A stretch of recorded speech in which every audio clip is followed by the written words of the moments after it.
తెలంగాణ సాయుధ పోరాటం నుండి పుట్టుకొని వచ్చిన కవి తెలంగాణ యోధుడు దాశరథి రంగాచార్య.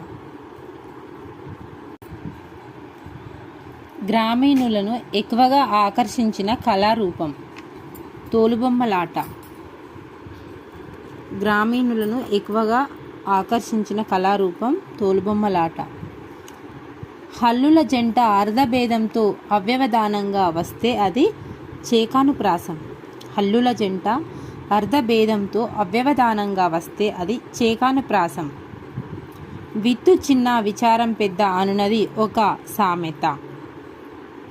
గోరంతను కొండంత చేసి చూపే అలంకారం అతిశయోక్తి అలంకారం. అర్భకుడు అనే జాతీయానికి అర్థం ప్రపంచ జ్ఞానం తెలియనివాడు. ఏనుగుపాడి అన్న జాతీయానికి అర్థం ఎంతో ఎక్కువ.